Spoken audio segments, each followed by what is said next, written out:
con las muchas gracias.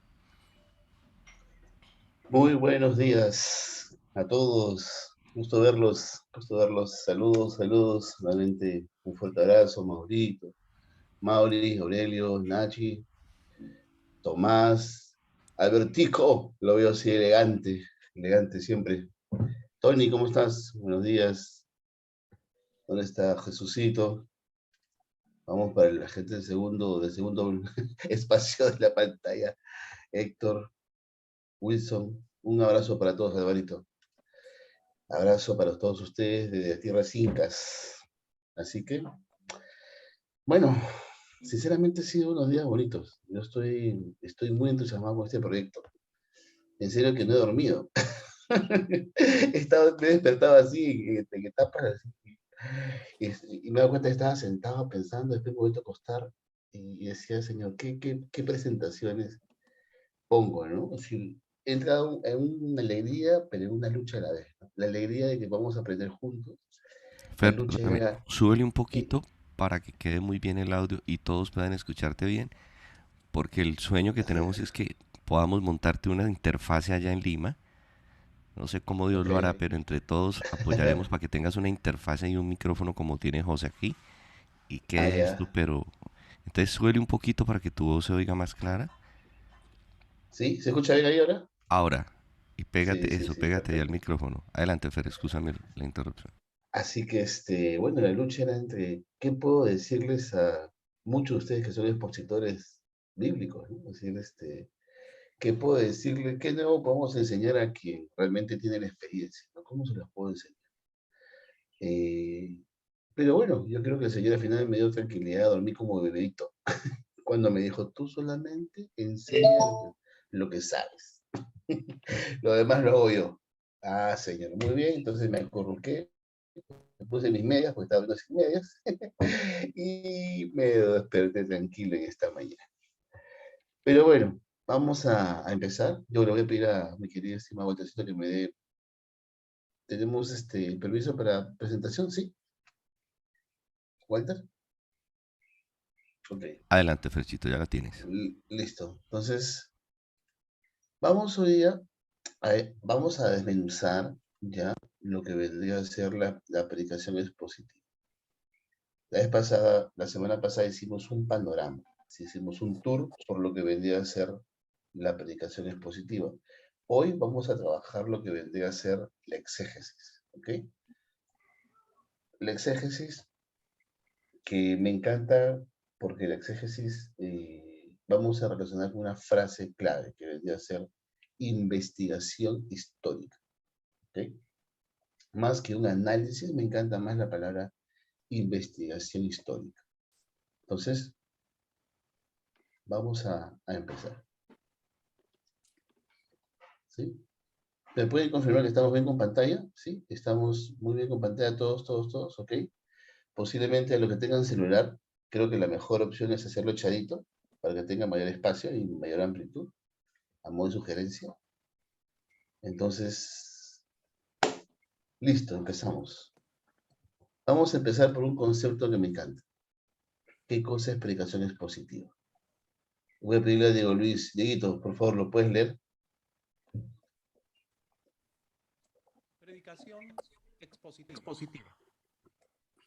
Es la comunicación de un concepto bíblico derivado de y transmitido por medio de un estudio No histórico. vimos a Dieguito, no vimos el audio de Dieguito. Aquí, ¿ya Ok, me escuchas? ahora sí, Dieguito. Ahora sí. Predicación expositiva.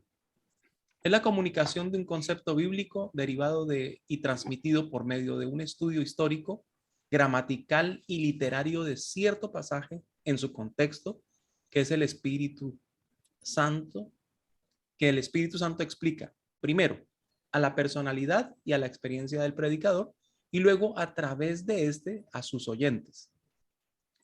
Gracias, Diego Luis. Pastor Israelito, por favor, usted lo puede leer. Sí, el mismo concepto. Sí, sí, sí, vamos a leerlo dos o tres veces más. Pre- Predicación expositiva es la comunicación de un concepto bíblico derivado de y transmitido por medio de un estudio histórico, gramatical y literario de cierto pasaje de su contexto, que el Espíritu Santo aplica, primero a la personalidad y la experiencia del predicador, y luego a través de este a sus oyentes. Perfecto. Gracias, Pastor Alvarito. Alvarito, si tuvieses que, o bueno, yo también tienes alguna ayuda en la presentación, si tuvieses que encontrar palabras claves en este concepto, ¿cuál te llamaría la atención? ¿O cuál te gustaría, con cuál te cogerías para ti? Eh, dice, cuando habla de que, y la experiencia del predicador, testimonio. Correcto. Esa es la que- Como el texto en un momento pasa por mi vida, ¿no? Exactamente. Y queramos o no, ese texto se va a impregnar de lo que soy. Por, por algo pasé por eso, creo yo. Tú nos dirás ahorita, pero creo que por algo tuve que vivir esa experiencia que me está mostrando el texto. Ok. Correcto, correcto. Y hay algo importante, ¿no? Es decir, también le vamos a dar algunas al texto posiblemente sin querer impregnar en nuestra vida, en nuestra experiencia, en nuestros pasados, ¿no? Entonces, pero ahí creo que el Espíritu Santo viene a ser una persona clave en ese proceso, ¿no? Primero, el primer auditorio va a ser mi corazón y el segundo auditorio va a ser ahora mis oyentes o aquellas personas en la congregación al cual voy a predicar, ¿no? Gracias, Alvarito. Ok, entonces, este va a ser el concepto que nos va a acompañar cada jueves en nuestra... Así, hay miles de conceptos sobre aplicaciones positivas, pero creo que me encanta este concepto más desmenuzado y que va a ser más digerible. Cada jueves vamos a recordar siempre este concepto, ¿sí? Entonces, ahora vamos a tener ahora un personaje con el cual vamos a identificarnos más, que es Esdras. Esdras va a ser nuestro personaje clave. Entonces, voy a pedirle a Tony, por favor, Tony, ¿puedes leer ese texto? Que va a ser también nuestro texto lema para nuestros jueves, viernes de escuelitas. Porque Esdras había preparado su corazón para inquirir la ley de Jehová y para cumplirla y para enseñar en Israel sus estatutos y decretos. Esdras 7:10. Gracias, Tony. ¿Y esto qué significa? Este viene a ser nuestro texto lema, nuestro texto base.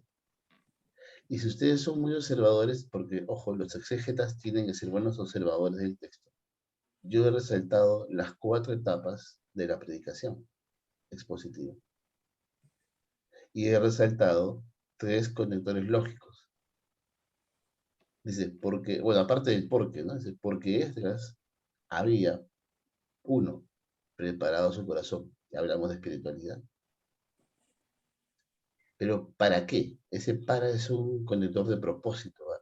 Y aquí hay un elemento importante. Vamos a tener que regresar a revisar nuestros libros de lenguaje o lingüística, no sé cómo se llamarán en sus países, pero vamos a tener que regresar al sujeto, predicado, verbos, conectores lógicos, que es un elemento clave, oraciones.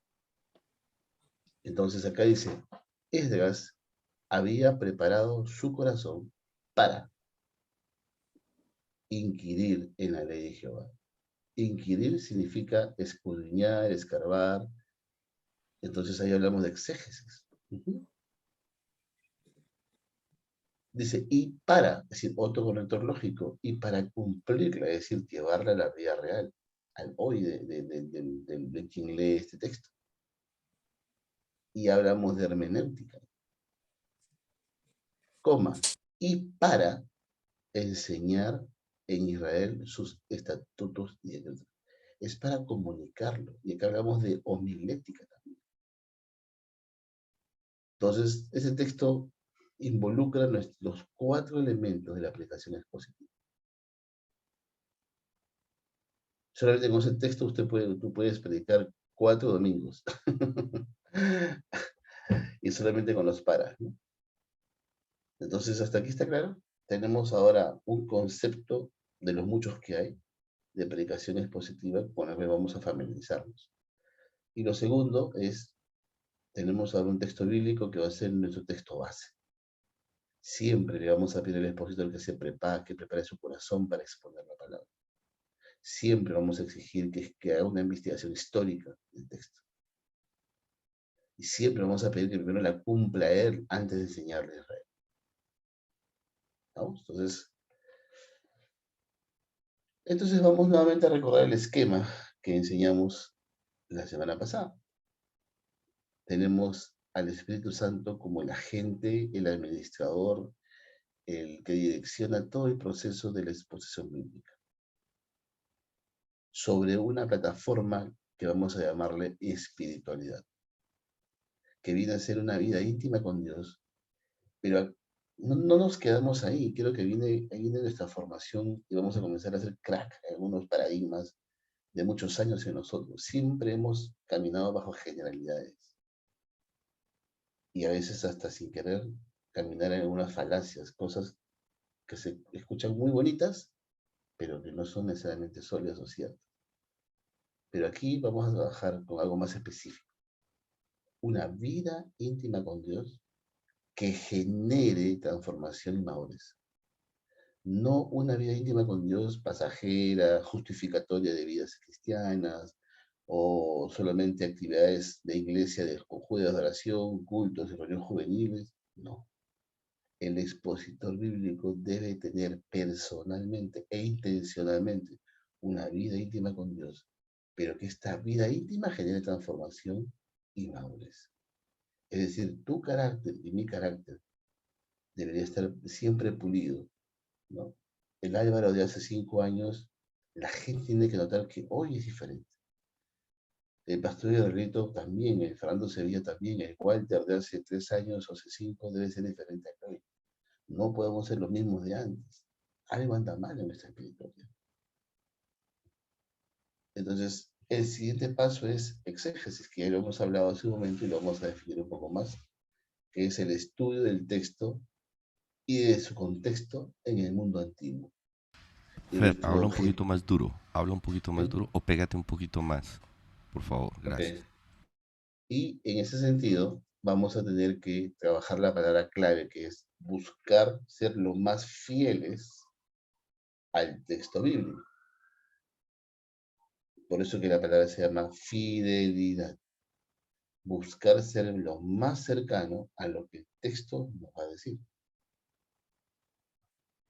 La siguiente va a ser la hermenéutica, que es la contextualización, que es justamente el puente que vamos a hacer entre el mundo antiguo del exégesis, donde hemos trabajado, al mundo de hoy. Es interpretación, es contextualización. Y acá la palabra clave va a ser relevancia. ¿Cuán relevante va a ser lo que voy a coger el texto en el mundo antiguo para mi auditorio? Y aquí ya estoy comenzando a pensar en mi auditorio, primero en mi corazón y después al auditorio a la que voy a predicar. Y finalmente, la homilética, que es organizar toda la información que tengo de mi estudio exegético y de mi trabajo hermenéutico y ser direccionado por el Espíritu Santo a poder organizar esta información y coger lo que necesita mi auditorio en base a lo que el corazón de mi auditorio es. Por eso, cuán importante es conocer nuestros auditorios. Entonces, lo que mejor se puede hacer en una comunicación es tener claridad al momento de nosotros exponer un texto. ¿Listo? Entonces, estamos hasta aquí repasando, estamos hasta aquí afirmando este esquema, por favor, así, cual tatuaje deportista debe estar en nuestro corazón. Listo, entonces, ahora sí, entramos a espiritualidad, eso lo vamos a ver en su momento, eso ya lo estamos manejando. Tenemos otras enseñanzas, pero eso lo vamos a hacer más adelante. Bueno, la espiritualidad va a descansar siempre en las disciplinas espirituales. ¿Se acuerdan? Para aquellos que el año pasado tuvimos casi todo un mes hablando de disciplinas espirituales, los vamos a hacer nuevamente, para que también los nuevos en Hoy también vamos a trabajarlo. Pero todavía no, vamos a hacerlo más adelante. Muy bien, exégesis. Vamos con la exégesis, fidelidad. Entonces, voy a, vamos a, voy a pedirle, querido Fabio, quisiera que interpretes la imagen de la izquierda. Aparte de ser un morocho de rulos, pelón de un lado, pero más caleño que... Querido Fabio, ¿me puedes interpretar esa imagen? ¿Qué transmite esa imagen? Fabio, tu micrófono. Es cavar, profundizar, es ir a las raíces, es encontrar la esencia, es Correcto. encontrar la inmensa profundidad que pueda haber en un texto, Correcto. todo el esfuerzo que significa esa parte. Excelente, excelente. Y has dado muy bien como concepto, Fabio. Vamos a profundizar, vamos a escarbar, vamos a analizar, vamos a desmenuzar, vamos a tratar de encontrar un tesoro, ¿ok? Y creo que a lo mejor me encanta cuando relacionamos al exégeta o a la persona que escarba en los textos, compararlo con un arqueólogo. El arqueólogo va a sentirse feliz cuando encuentra, aunque sea el arete del Inca o de aquel líder precolombino, pero cuando encuentra eso dice, muy bien, acá hay tesoro, por aquí debemos caminar. Entonces, ¿qué es la exégesis?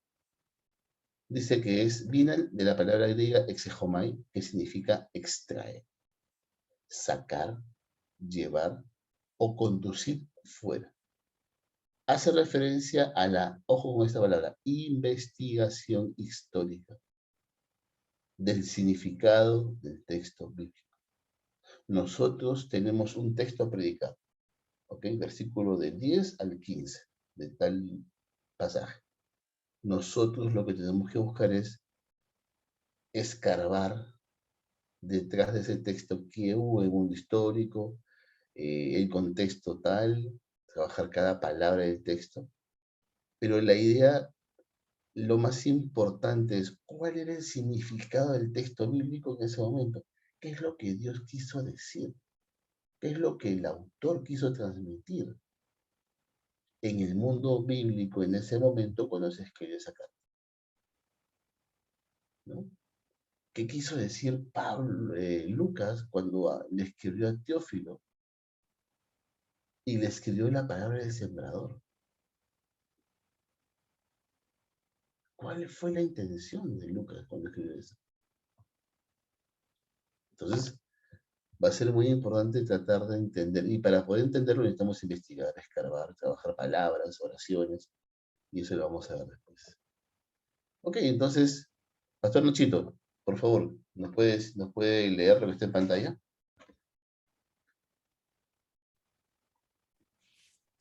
Exégesis.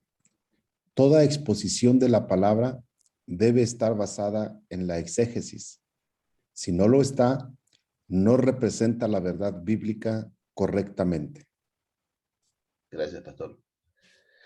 Bueno, el texto nos dice que si tu predicación no descansa en una investigación histórica del texto bíblico, está muy lejos de ser una predicación bíblica. Entonces, la exégesis viene a ser un pilar importante. La gente, cuando tú prediques, la tienes que pasear por el texto. La tienes que llevar a hacer un tour por el texto y la tienes que comenzar a hacer entender cómo está estructurado el texto.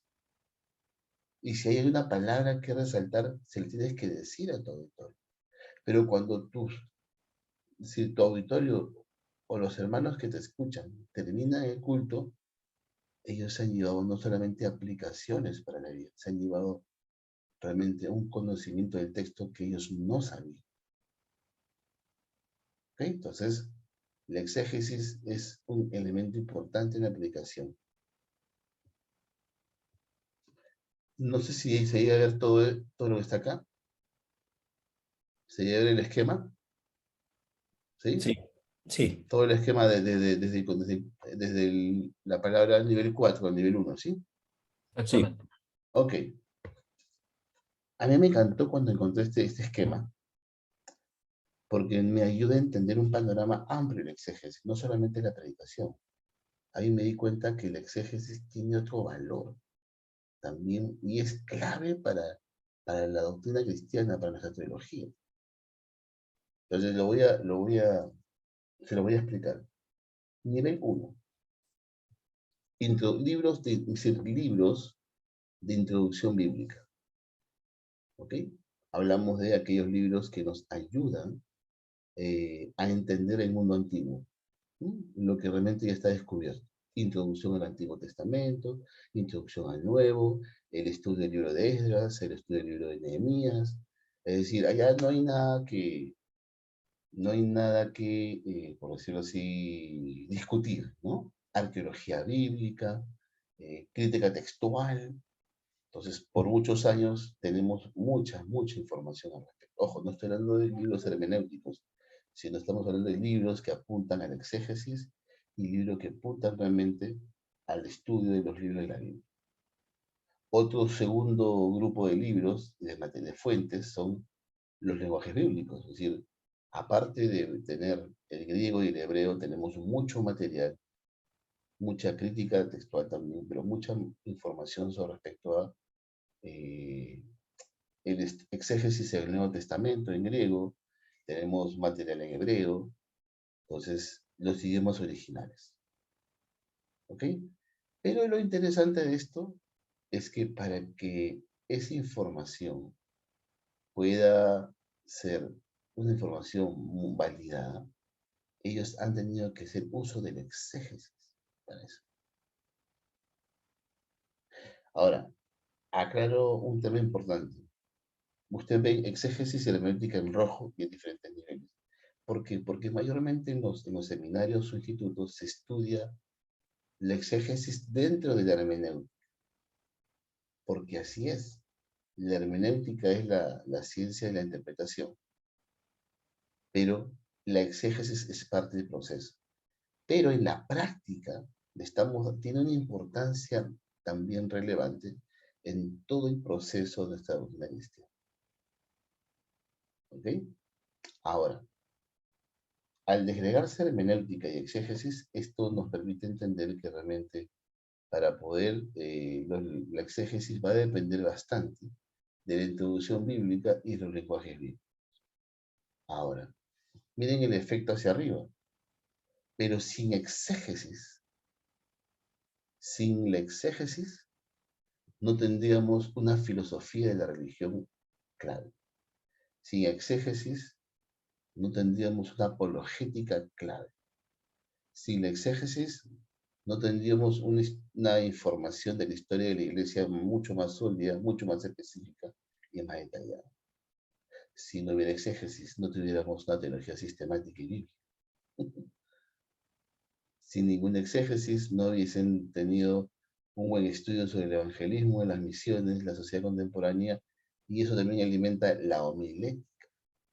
Entonces, ¿se entendió este esquema? ¿Sí? Pastor Lochito, ¿sí? Nos ubicamos en este cuadro. Entonces, tratamos con este cuadro de decir cuán importante es la exégesis en toda nuestra formación teológica. Es decir, no es un cursito más de un taller inventado por ahí. No, no, no, no. La exégesis viene a ser un proceso de investigación dentro del rubro de la teología, por decirlo así, dentro del espacio de la teología, en el cual nos permite y es clave en la argumentación, en la consolidación y en el establecimiento, en este caso, de nuestras líneas teológicas como creyentes. Entonces, si es así, por ende, si es así, por ende, tenemos que decir que afecta por defecto al nivel 4, que es la exposición de la Biblia. ¿Sí? Entonces, miren cómo está colocada la exégesis según Robert Thomas en su libro Introducción a la Exégesis. Y nos dice que la exégesis va a tener como fuentes la introducción y lenguaje bíblicos, va a afectar la teología, va a afectar la teología y nuestra doctrina, y por ende estamos llamados a una buena exposición de la Biblia sobre estos estudios que va a reforzar nuestra predicación. Interesante cuando uno estudia, predica hechos y tiene que por lo menos tener algunos libros de historia de la iglesia.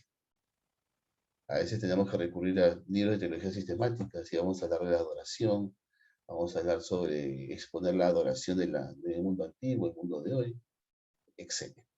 ¿Sí? Entonces, ¿hasta aquí estamos bien? ¿Sí? ¿Se entendió este cuadro?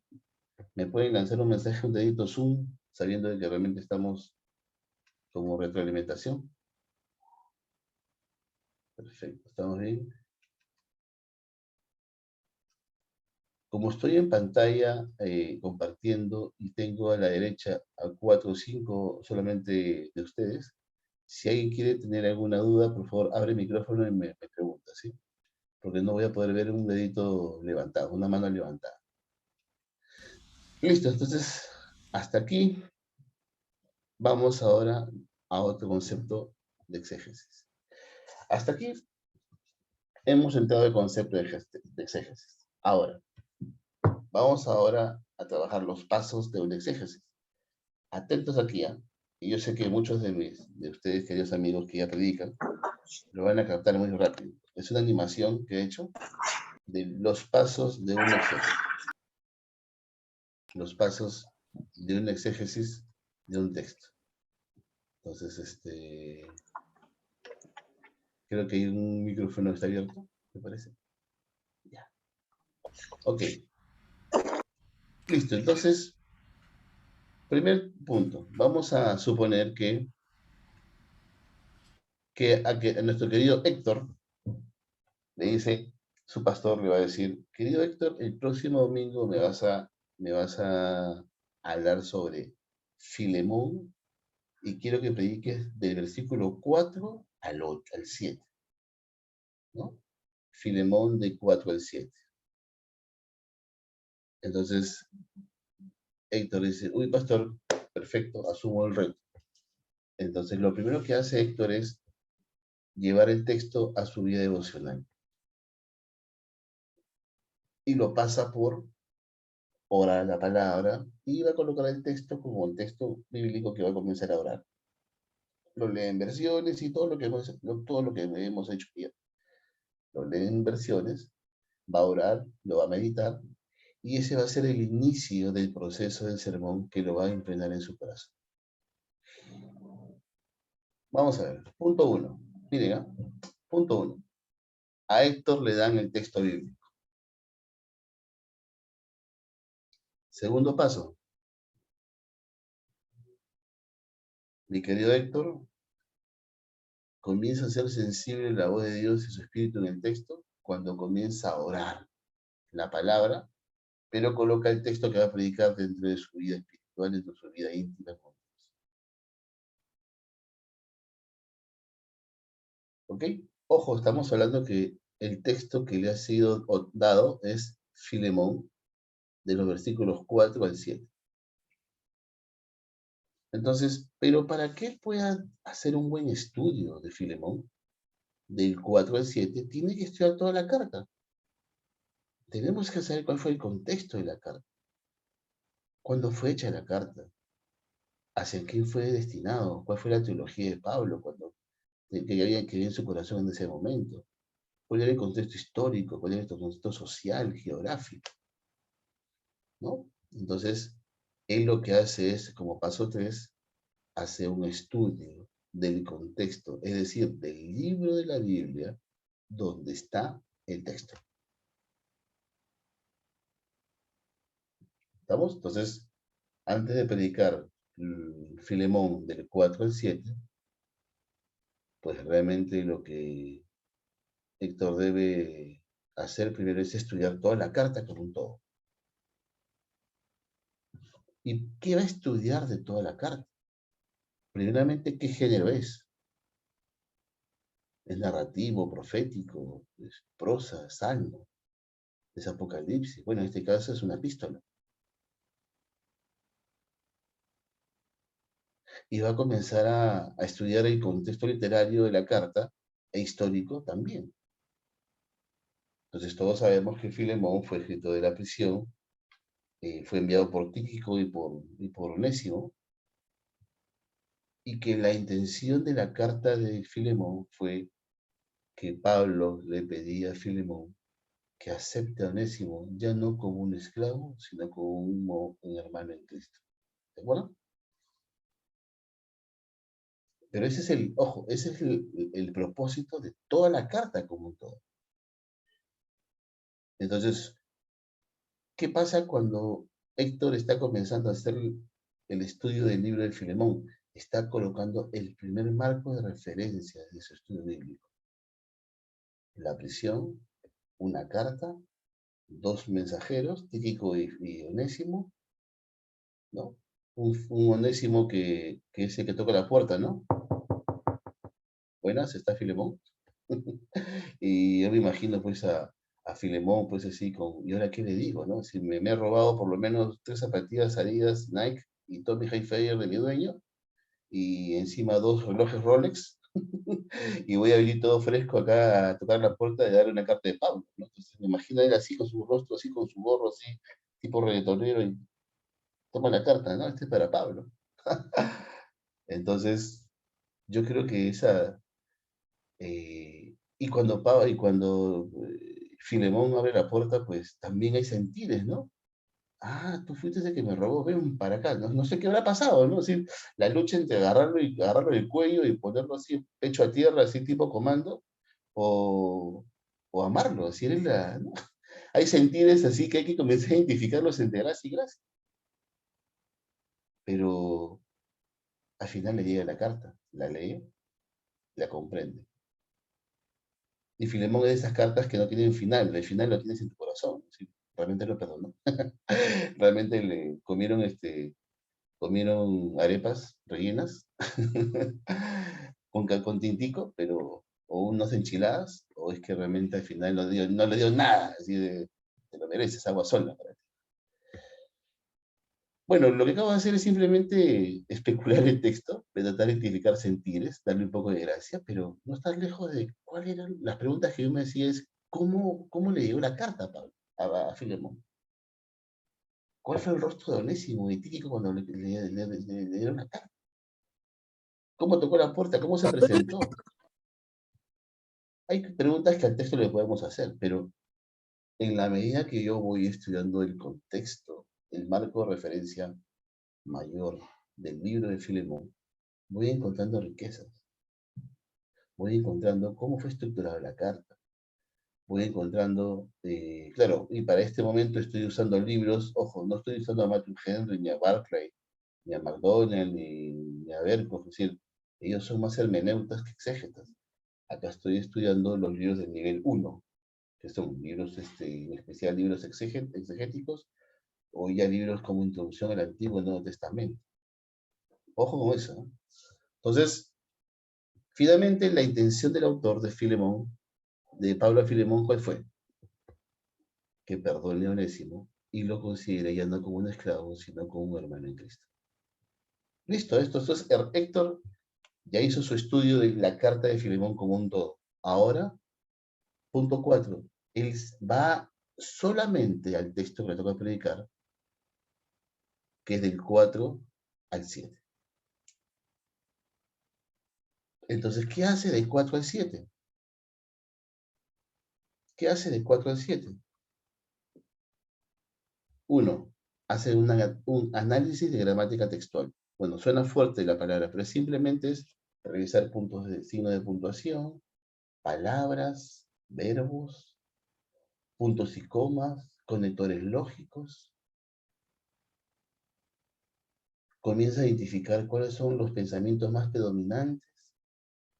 Posiblemente vas a comenzar a identificar cuáles son los temas que se hablan dentro del texto, qué personajes hay, cuáles son los sentires de los personajes, los conectores lógicos, así como lo vimos en Esdras, ¿no? Para. Asimismo, por lo tanto, entonces, así que, entonces va a comenzar a hacer un estudio que no dura media hora, mis hermanos. La exégesis es el proceso más tedioso de un sermón. Y esto por lo menos te dura 2 días, o un día bien silencioso y que nadie te interrumpa, ¿no? Porque a veces hay mucho material al respecto. Y yo le he llamado algunas consideraciones. ¿Por qué? Cuando tú, y eso lo vamos a ver después con tranquilidad. Si recuerdo, estamos en la clase 2, ¿no? De las 52 clases que tenemos. O estamos en nuestro día 2 de 52. Por ejemplo, cuando tú estudias los evangelios y tienes que predicar de Marcos, tienes que tener una consideración. Si es que ese texto también está en los sinópticos, o no. Otra consideración. Si estás predicando un libro epistolar, tienes que darte cuenta si es que ese libro, por ejemplo, si estudias Efesios, ¿ok? O estudias la carta de los Romanos, tienes que de todas maneras observar si es que en el libro de los Hechos hay información de Efesios que no la tienes en la carta y se pueden complementar.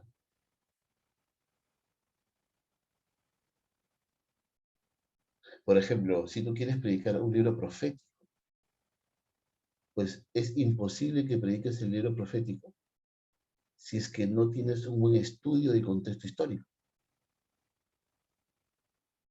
por ser narrativo y porque tiene mucha historia, mucho contexto social. ¿Estamos hasta bien hasta aquí? ¿Sí? Dedito zoom, por favor. Dedito zoom. Retroalimentación. Entonces, la importancia, ¿se dan cuenta? Hemos comenzado primero por el texto hacia Héctor, Filemón del 4 al 7. De ahí hemos ido a orar el texto. 3. Ahora hemos hecho un estudio del libro donde está ese texto, en este caso Filemón, como un todo. Y hemos encontrado que la intención de la carta a Filemón fue: Filemón recibe a Onésimo ya no como un esclavo, sino como un hermano en Cristo. Pero ojo, cuando Héctor comienza a hacer el estudio solamente del pasaje que va a predicar, se da cuenta que no tiene nada que ver con la intención de la carta. Y no es que esté mal, sino que toda carta tiene diferentes temas, pero es una idea predominante. Y voy a hacer una ilustración. A ver, no sé, voy a tomar no sé si vamos a ver quién está acá. No sé, Pastor Nachito, ya que conoció a su esposita en Medellín, en Bogotá, perdón. Si voy a imaginarme al Pastor Nachito en su juventud, cortejando, enamorando a su esposa, a la que es esposa, ¿no? ¿Cómo habrá sido cómo fue, cuán romántico el Pastor Nacho ha sido con ese momento con lo que era su enamorada, su novia, que le escribe una carta? Vamos a simular, vamos a imaginarnos que el Pastor Nacho le escribe una carta. Pastor Nacho, ¿cómo se llama su esposita? ¿Me olvidé su nombre? Es Virginia, pero para mí es Vicky. Vicky, ahí está. Vamos a ponerle Vicky, ¿ok? Entonces vamos a hacer un exégesis. Vamos a poner delante de la mesa una carta de amor de Nacho a Vicky, ¿ok? Entonces, esa carta de amor la abrimos del baúl de los recuerdos Y cuando la abrimos, tiene 3 párrafos muy interesantes. La comenzamos a leer, ¿no? Le dice, mi querida Vicky, ¿no? Y como toda introducción, le dice, "No, realmente esta carta fue hecha con todo mi corazón para ti". Bueno, el pastor Nacho, siempre romántico, tiene un primer párrafo de introducción, ¿no? Y después vienen 3 párrafos más hacia abajo. Entonces el párrafo 1 le dice, cuando uno lo lee se da cuenta que en el párrafo segundo encontramos una historia. Le dice, ¿sabes qué, Vicky? Realmente yo no sé si es que tu papá me van a aceptar, pero realmente te amo y te quiero con todo mi corazón. Paso por DF a Chihuahua y ahí nos encontramos. Te quiero. Punto aparte. Párrafo 2. Hasta ahora sigo viendo el peluche que me regalaste. Realmente es muy bonito y cada vez que lo veo, Vicky, me acuerdo de ti. Te amo. Punto aparte. Entonces, ¿se da cuenta? En el párrafo 1 tiene un tema, en el párrafo 2 tiene otro tema. En el párrafo 2 habla del peluche, y en el párrafo 1 dice que sus papás no lo quieren aceptar a Nachito, por algo. Y en el párrafo 3 le dice que realmente hace poco botó lágrimas por Vicky. Se sentía solo, caía en una soledad, y lo único que lo contemplaba fue leer las cartas que Vicky le mandó hace algunos meses. Es decir, la soledad que tuvo Nacho. Y termina la carta diciendo, ¿saben qué? Querida Vicky, me despido, te amo mucho y sigo orando por ti. Atentamente, Nachito el Bravo. Y listo, agarra. Y esa es la carta de... Entonces, ¿por qué les comento esta ilustración? Porque, ¿cuál es la intención de la carta como un todo? El pastor Nacho es una carta de amor expresado en diferentes temas, pero es la reivindicación del amor de Nacho a Vicky. Como decimos acá, está más templado que cuerda de guitarra, ¿no? Entonces, pero ojo, si yo analizo el tercer párrafo, ¿cuál fue la intención del pastor Nachito en el tercer párrafo? Decirle, ¿cuál fue la intención de Nachito? Fue, el pastor Nachito en el tercer párrafo indica que se siente contento al ver el peluche que vi que le regaló. Pero es diferente en cuanto al enunciado de que en toda la carta él estaba expresándole el amor que le tiene a Vicky. ¿Se entendió? Una cosa es la intención de toda la carta de amor del pastor Nacho, y otra cosa es lo que en el párrafo tercero él quería transmitir. Toda la carta habla del amor de Nacho a Vicky, pero en el párrafo 3 habla de que en ese sentimiento de amor él siempre recuerda el peluche de Bad Bunny que Vicky le regaló a Nachito. ¿Estamos bien ahí? Entonces, ahora voy al texto de Héctor. Héctor ahora tiene un texto que es del 4 al 7, que habla sobre Filemón. ¿Y quién era Filemón? Y no habla de Onésimo. Entonces, una cosa es la carta de Pablo como un todo, y otra cosa es que dentro de ese marco de referencia del corazón de Pablo a Filemón, él separa un pasaje para decirle a Filemón que él ora por él, por su fe en Jesús, amor por la iglesia. ¿Hasta aquí estamos bien? ¿Sí?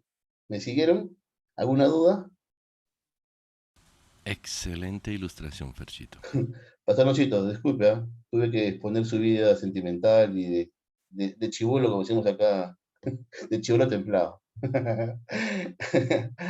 Listo, entonces, ahora, hasta aquí hemos hecho un estudio del texto, hemos agotado todo, y ahora vamos a la siguiente parte.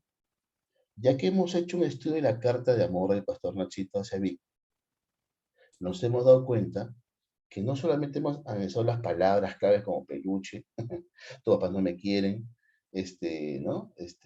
Él termina siempre cada párrafo, te quiero amor, te quiero amor, te quiero amor, te quiero amor, sino que hemos encontrado una estructura, es decir, que él ha tocado 3 temas bien marcados, donde las oraciones que él ponía en cada párrafo estaban ligadas al tema del peluche, al tema de que su papá no lo quería y al tema de su soledad. Entonces, las ideas predominantes de la carta de Pastor Nacho, ¿cuál fueron? Tus padres todavía no lo aceptan. Y sobre esa idea predominante hay diferentes oraciones que lo podemos encerrar en todo un bloque. En el segundo bloque vemos el tema del peluche. El pastor pero Nacho duerme con el peluche, y le ha puesto chorcito, le ha puesto el polo de los Pumas, de la América. Entonces, ¿no? De Bad Bunny. Y en el tercer bloque, su soledad. Entonces, cada texto tiene una estructura. Hay que contarlo. Cada texto fue escrito para transmitir algo, no al aire, sino con un propósito, con una intencionalidad. Entonces, estamos llamados a encontrar cuál fue la estructura del pasaje que está relacionado con una idea de pensamiento o una idea predominante en cada párrafo.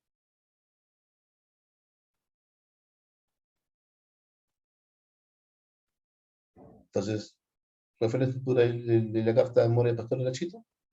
Fue bloque 1, sus padres. Bloque 2, el peluche. Bloque 3, su soledad. Tenemos un tema, tenemos ahí como ya casi armado una estructura, es decir, lo que el texto quiso decir, lo que Dios quiso decir, lo que Dios dijo. Y cuando tengamos la estructura, ahora sí es más fácil poder encontrar la idea central. ¿Cuál fue la idea central entonces? Si vamos a nuevamente a retomar analizar la carta de amor del pastor Nachito. Dice, vamos a ponerlo ya, estoy yendo al pastor, ¿no? Si era Nacho, escribe la carta de Vicky, ¿no? Con mucho amor, pero demostrando que había un tema con sus padres,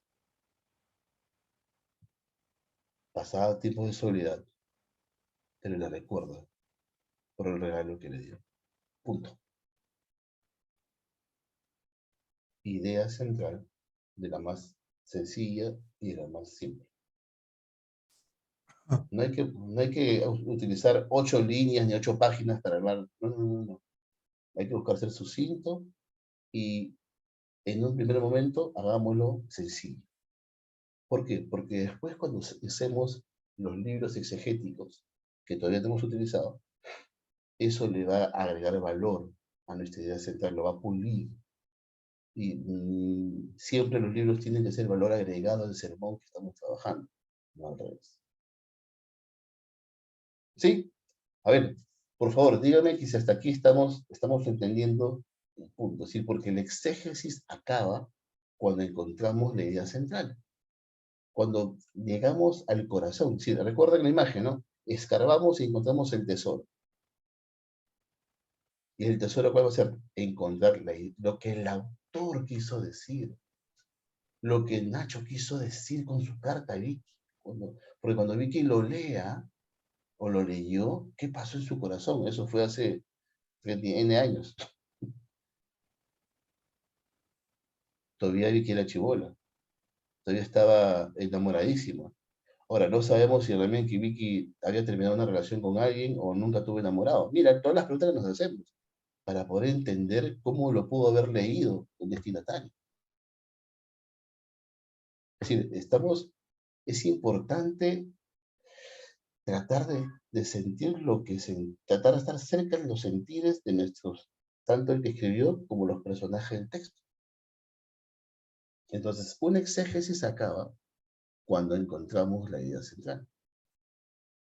La idea predominante. Ojo, y estamos todavía en el mundo antiguo, estamos en el mundo antiguo, estamos en el mundo bíblico, ojo, y cuando yo coloque la idea central, yo tengo que utilizar las palabras del texto bíblico o las más cercanas. Nada de que el pastor, Nacho, hizo un coaching, ¿no? Porque ayer no hubo coaching. No, el texto no habla de coaching, ni la palabra coaching. No, Pablo empoderó, no tampoco, porque el término empoderar es algo de hoy día, de hace unos años.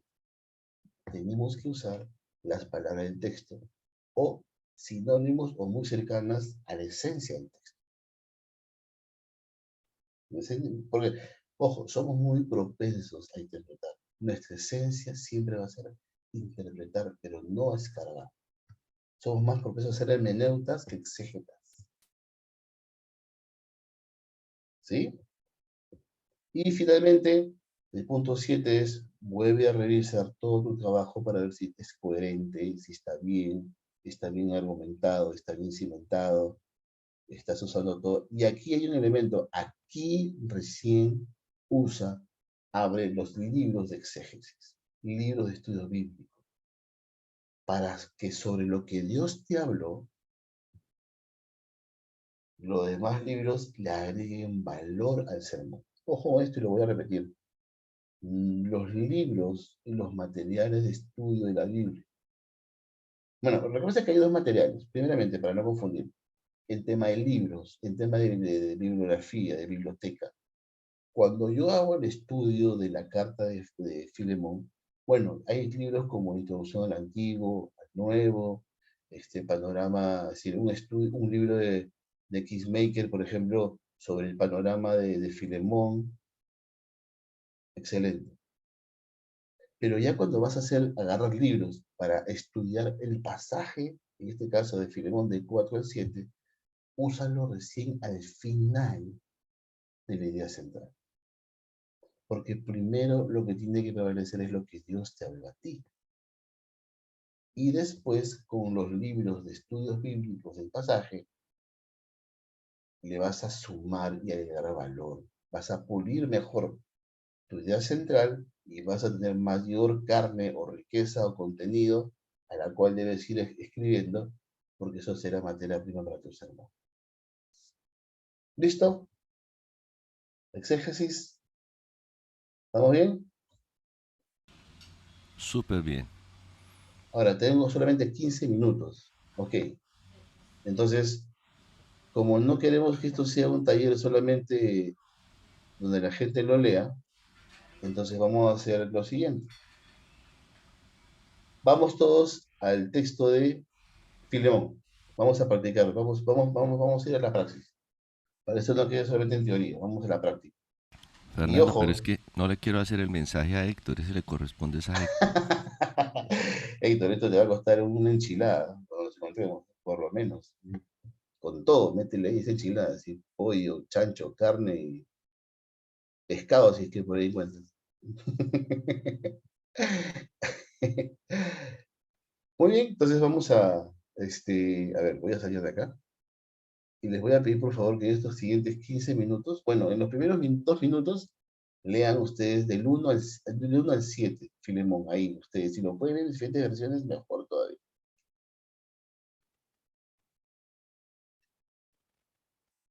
¿Ok? Vamos, Héctor, si se puede.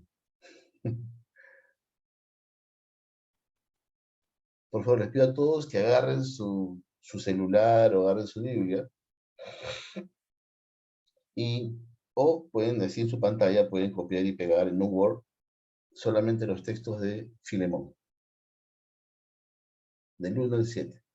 Y léanlo, por favor, 2 o 3 veces ahí, si se puede, en 2 versiones, en una, pero NTV sobre todo si lo lean, y la NTV si ustedes lo tienen ahí.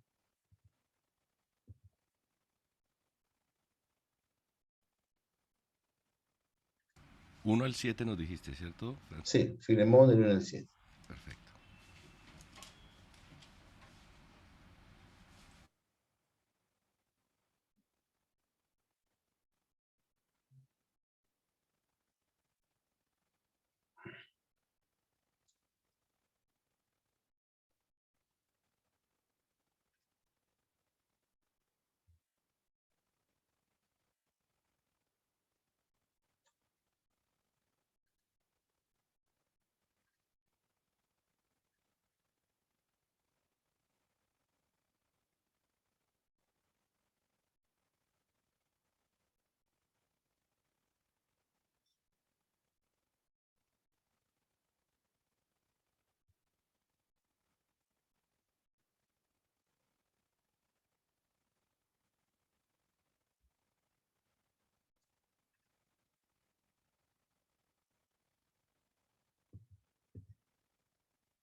Muy bien.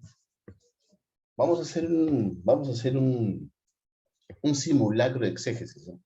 ¿Ok? Y no vamos a completarlo al 100%, vamos a trabajar la parte básica y tarea para su casa es que el próximo viernes vamos a desmenuzar más profundamente Filemón, para poder también respetar nuestro tiempo, siempre 8:30 de salida, nuestro recreo. El curso acaba 8:30, hasta el timbre y nos vamos. El director Walter Romer ya, si no, me pone papeleta como profesor. Entonces, a ver, vamos a ver, querido Javiercito, buenos días, Javiercito Rivera Toledo y Picoy. Buenos días. Javiercito, una consulta. ¿Qué encuentras tú en el pasaje del 1 al 3? Específicamente en los dos primeros versículos de la carta de Filemón.